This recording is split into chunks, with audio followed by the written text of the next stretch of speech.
ჩემი ბრძოლა პირადი გრძელდება და ბოლომდე გაგრძელდება, იმიტომ რომ მე ვარ ამ ქვეყნის პრეზიდენტი. ეს ის ადგილია, საიდანაც დღეიდან ხალხის მიერ არჩეული პრეზიდენტი მთავარ გზავნილებს გაახმოვანებს. სალომე ზურაბიშვილმა ათონელის რეზიდენციიდან ახალ ოფისში უკვე გადაინაცვლა. იცვლება მხოლოდ ლოკაცია, უცვლელია საქმე, რასაც პრეზიდენტი ზურაბიშვილი 6 წლის განმავლობაში აკეთებდა. მას შემდეგ, რაც ივანიშვილის რეჟიმმა ეგრეთ წოდებული პრეზიდენტი დანიშნა, დღეს ზურაბიშვილმა პირველად ისაუბრა სამომავლო გეგმებზე და მედიის კითხვებსაც უპასუხა.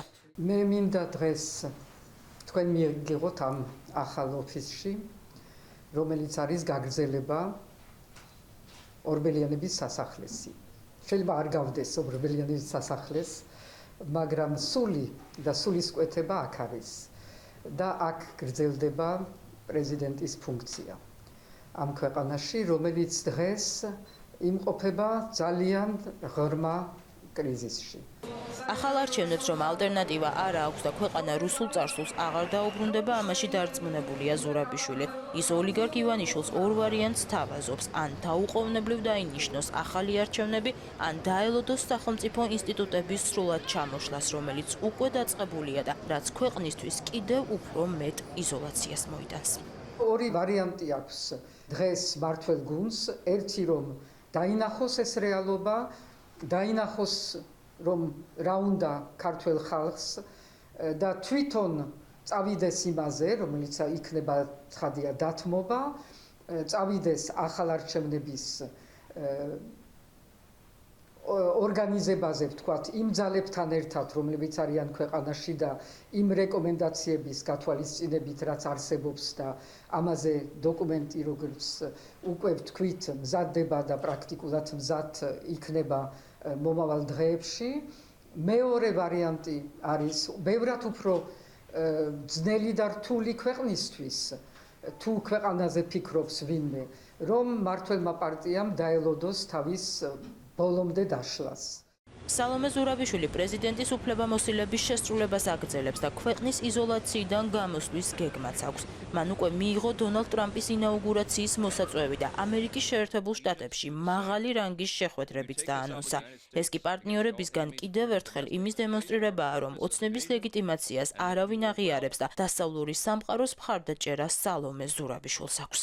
თქვენ იცით და მე დღეს ახლა ამას ვადასტურებ, რომ მივდივარ პრეზიდენტ ტრამპის ინაუგურაციაზე, მივდივარ ვაშინგტონში ვიქნები ჯო უილსონის დაპატიჟებით. თქვენ იცით, რომ არის სხვადასხვა ვარიანტები, ვთქვათ, მოწვევის ამ ინაუგურაციაზე, რომელშიდაც არავინ ფულს არ იხდით, სხვათა შორის თუ არა ეს რომ ყოფილიყო ამის საშუალება, ალბათ სხვებსაც ბევრს აქვს, ჩემზე ბევრად მეტი რესურსი, რომ გადაიხადოს ეს თანხები.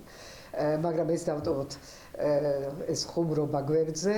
მთავარი ის არის, რომ მივდივარ იქა, მექნება მაღალ დონის შეხვედრები.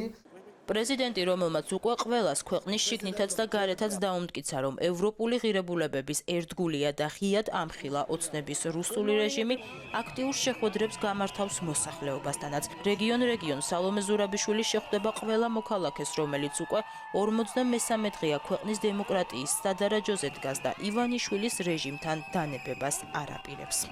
ხვალ მივდივარ ზუგდიდში, სადაც მექნება იგივე ამ ხალხთან, რომელიც დგას და რომელსაც ჭირდება მხარდაჭერა, იმათთან ერთად ვიქნები და მე გავაგრძელებ იმის მერე, რაც ამერიკიდან დაბრუნდები, სხვადასხვა რეგიონებშიც ჩასვლას, იმიტომ რომ ეს არის ერთობლივი საქართველოს ყველა მოქალაქეს პროტესტი, მაქვს ძალიან დიდი პასუხისგებლობა, რომ ეს ქვეყანა გავიყვანო თქვენთან ერთად იმ სამშვიდობოზე, რომელიც დემოკრატიის, თავისუფლების და მისი კურსის გარეშე არ შეიძლება რომ იყოს მიღწეული.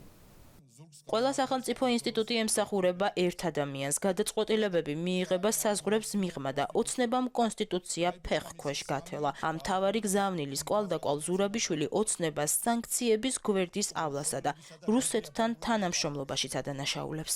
ჩვენი სახელმწიფოს, ის სახელმწიფო, რომელიც შენდება და შენდებოდა დამოუკიდებლობის შემდეგ, დღეს პრაქტიკულად დაშლის პირას არის. დაშლის პირას არის, რამე თუ ყველა მისი ინსტიტუტი და პირველ რიგში კონსტიტუცია აღარ არსებობს, ფეხქვეშ გათლილი არის ეს კონსტიტუცია.